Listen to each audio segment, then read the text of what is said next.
Hello, Stockton University. I'm Jackson Boisvert, and I'm here with my special guest, Nicole, better known as Nick the Web Check. Hello, everybody. All right, for those who might not know you, what exactly do you do for a living? So I'm on iHeartRadio, which is Q102 as Nick the Web Check, Real 1061 as Nicole. I also do B104, which is in the Lehigh Valley, and then I'm the director of social media for the whole iHeart Philly cluster. So you're very big in the communications field, especially in the local aspect of the Philly area. Yeah. So have you always known you wanted to do communications? I did. Ever since I was little, I've always been kind of a ham.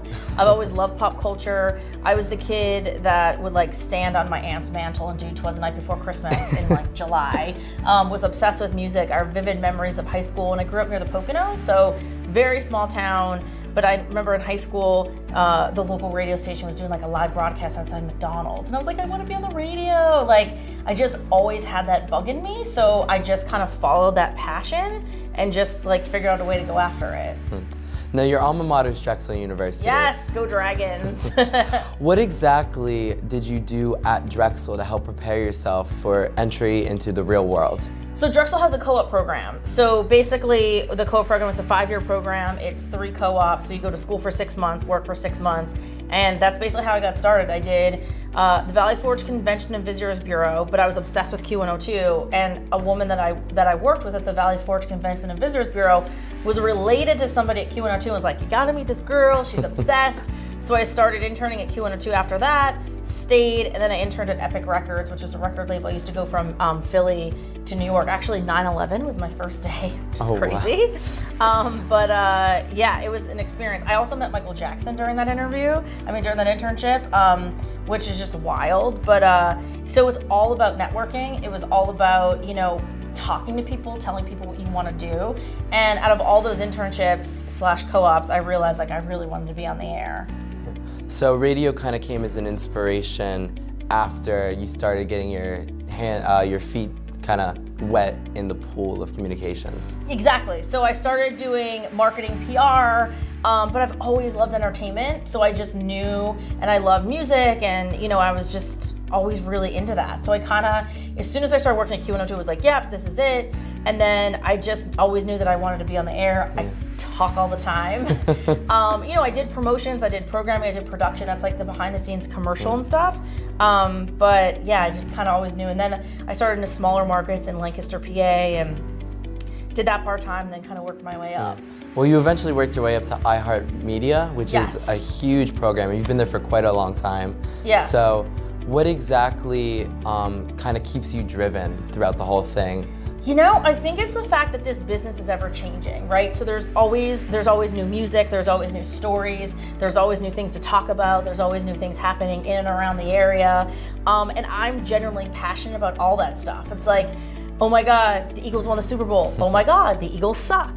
Oh my God, Justin Bieber's back with Selena Gomez. Oh my God, he's married to Haley Baldwin. You know what I mean? Like, oh my God, Drake and Rihanna are forever together. Oh my God, he has a secret baby, right? And so all that's going on, but then it's also, new music comes out all the time. Like, we've been waiting for new music for Rihanna for years, and eventually she's gonna drop new stuff, and it's gonna be amazing. So that, it's always changing, and that's what really excites me. Like, I'm a very passionate person. We kind of talked off camera, we're both Leos. Yeah.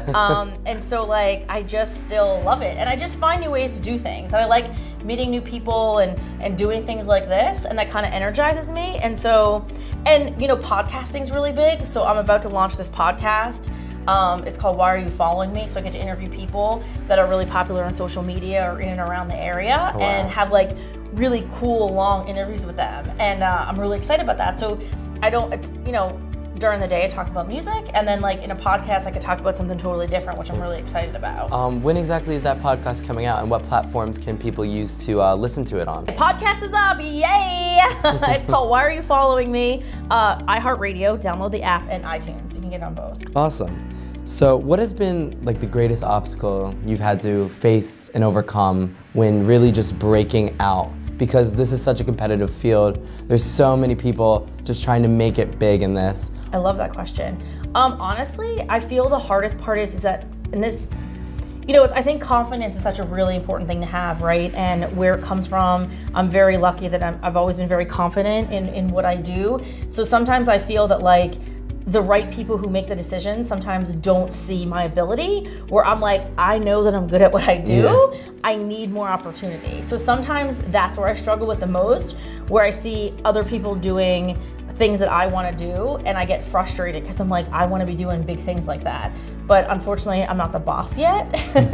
Yet. On the way. So, you're right. So that's, where I kind of have to just kind of put myself in check sometimes, and trust the process, trust the universe, trust God, whatever you believe in, to really say like, okay, just keep working hard, keep being passionate. But that's the hardest thing for me. I just really feel like I want to be doing more. And sometimes the people making the decisions don't choose you. Yeah. You know what I mean? And it's a waiting game for sure, because you have to really be willing and put everything out there to really land what you want. And then I just feel like I have to constantly keep making connections to be like, this is why I should be doing this. It's just why, but it's that passion that keeps driving me. That's awesome. Do you have any final words, recommendations, encouragement for students here or who's ever watching who wants to make it either big in life? Because I think you did definitely make it big in life, or just big in the comm program. Work hard. I know it sounds cliche, but work hard, because people always remember how hard you work and how you make them feel. And if you have a good attitude and you work hard, then it's just, people remember that. Like, you can screw up, but if you have a great attitude and you work hard, people will give you another chance. They'll let you learn, and just network and be a good person. Like, it sounds dumb, but honestly, like, this business is an entertainment business, so you have to network, you have to keep in touch with people, you have to show people that you're willing to work, you're willing to do stuff that I do stuff all the time that I don't necessarily love to do, but I know that I have to, and it pays off. And so, like, you have to be passionate to work in this business, because it takes more than, you can't just phone in this job. You know what I mean? It takes more than just a nice speaking voice or just a pretty face. Yeah, there has and eventually, not to cut you off, I'm sorry, but like, there's been people that I've worked with that have had opportunities that weren't good to work with, and eventually they're not working anymore, because it only lasts a certain amount of time. But if you work hard and you have a good attitude and you connect with the right people, I think those are the three biggest things. Well, thank you so much. Don't be a jerk. Well, thank you so much for coming out here, speaking to us Stockton students, and thank you so much for speaking to everyone here at SSTV. It was a pleasure to have you. Thank you. Have a great day, Stockton University.